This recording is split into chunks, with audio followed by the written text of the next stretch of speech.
You probably think buffering happens because your internet plan isn't fast enough. It doesn't. In most homes, the internet plan was never the problem. The real bottleneck is sitting 18 inches from your TV, and it's a setting almost nobody opens. Here's the part that surprises people. Netflix says you only need 15 to 25 megabits to stream in 4K. If you're paying for 100, 200, even 500 megabits, you already have more than enough speed on paper. So why does the picture still stutter every night at 8 p.m., right when everyone in the house is watching something? Because your router isn't a single lane of traffic. It's a small airport, and every device in your house is a plane asking for a runway at the same time. Your TV doesn't get priority just because it's the biggest screen in the room. There's one setting that changes that. It's built into almost every router sold in the last decade. Almost nobody turns it on. Let's break down what's actually happening inside your house. Every time you press play, your internet provider sends one stream of data into your home. That stream hits your router, and the router's job is to split it between every device that's connected: your TV, your phone, your laptop, your partner's tablet, the smart plugs, the doorbell camera, all of it. By default, most routers treat every device exactly the same. So no favorites. First come, first served. Engineers call this best effort delivery, and it's the factory setting almost every router ships with. That works fine when everyone is just checking email. It falls apart the moment multiple devices are pulling data at once, because a 4K stream isn't a small request. It's a sustained, constant demand for data, minute after minute, for 2 hours straight. And Netflix's own data shows a single hour of 4K video can use around 7 gigabytes, several times more than the same hour in standard definition. Now add the second variable, which radio band your TV is even using. Every dual-band router broadcasts 2 separate networks. A 2.4 gigahertz band, which travels far and punches through walls, but is slow and shared by practically everything in your home: baby monitors, Bluetooth speakers, your neighbor's router, and even a microwave. And a 5 gigahertz band, which is dramatically faster and far less crowded, but has a shorter range. Here's the part most people never learn. Many TVs and streaming devices default to 2.4 gigahertz, or your router auto-assigns them there, and because it's the safe connection with fewer dropouts. Safe and slow. So while your phone might be zipping along on 5 gigahertz, your TV, the one device in your house actually pulling the largest sustained file, is stuck sharing a crowded, slower lane with your smart plugs. That's variable 1. Your TV is often on the wrong lane by default. Variable 2 is priority. Even on a fast lane, your router has no idea that your TV's 4K stream matters more than a phone quietly backing up photos in the background. Every device is competing equally for the same bandwidth, and your router just hands out data in the order requests arrive.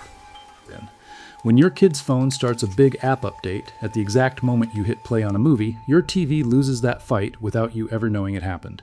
This isn't a flaw. Then, it's just how consumer routers have been designed to keep things simple for the average buyer. But there's a setting built to fix exactly this, sitting inside almost every router's admin panel, that most people have literally never clicked on. The setting is called QoS. Quality of service. It's not a hack, it's not a workaround.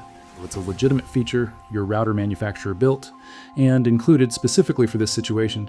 Most people simply never open their router's settings page to find it. QoS lets you tell your router, in plain terms, this device matters more than the others. You're not stealing bandwidth from anyone. You're not tricking your ISP. You're using a feature that came standard in the box and doing exactly what the manufacturer designed it to do, organizing your own home network, so the device that needs stability the most actually gets it. Think of your home Wi-Fi like a shared driveway. Every device is a car trying to leave at the same time, so QoS is simply you, the homeowner, deciding who pulls out first. Nobody's rules are being broken. You own the driveway. Inside QoS, most routers let you do one of two things. You can prioritize a specific device, telling the router always give my TV first access. Or, on more advanced routers, you can prioritize a category of traffic, like streaming or video, so any device doing that kind of activity jumps the queue automatically. Paired with QoS is the second half of this fix, manually placing your TV on the 5 GHz band instead of letting it default to 2.4 GHz. Since your TV usually sits close to your router in the same room, it rarely needs 2.4 GHz extra range, and putting it on 5 GHz alone often clears up buffering before QoS even kicks in. Together, these two settings essentially tell your network. Then, give the TV the fast lane and give it priority when that lane gets congested. That's the entire trick. No new equipment, no subscription upgrade, no calling your provider. It's a switch that's already sitting in your router's settings page. And here's exactly how you set this up, start to finish. Step 1. Find your router's admin address. Flip your router over. There's usually a sticker with a web address, something like 192.168.1.1 or 192.168.1. Then type that into any browser on a device connected to your Wi-Fi Steep 2. Log in using your router's admin credentials, again, usually on that same sticker unless you change them yourself. This is your own device. You're allowed in Steep 3. Then look for a menu called QoS, Quality of Service, Traffic Control, or sometimes Bandwidth Control, depending on your brand. It's typically under an Advanced Settings, tab Step 4, Turn QoS on. From your list of connected devices, find your smart TV or streaming box. It'll usually be named something recognizable, or you can match it by checking the device's own network settings for its assigned address. Set it to high priority. Step 5. Then, one important detail, don't set every device to high priority. If everything's marked important, nothing actually gets prioritized, and the feature stops doing its job. Your TV gets the priority flag. Everything else stays default. Step 6. Then, while you're in there, check which band your TV is connected to. If you see a separate 5 GHz network name, go into your TV's Wi-Fi settings and manually connect to that one instead of the 2.4 GHz version, step 7. Save your settings and restart your router. Give it a minute, then load up your usual 4K content and watch the difference. That's the entire process. 10 minutes, 1 login, 0 new hardware, and you're using your router exactly the way it was built to be used.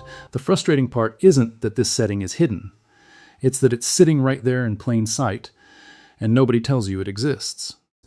Most of the technology we use every day comes with more control built in than we ever bother to use. The default setting is rarely the best setting. It's just the one that requires no decisions from you. Knowing where to look changes what your equipment can actually do for you. If you found this useful, hit subscribe, and I'll see you in the next one.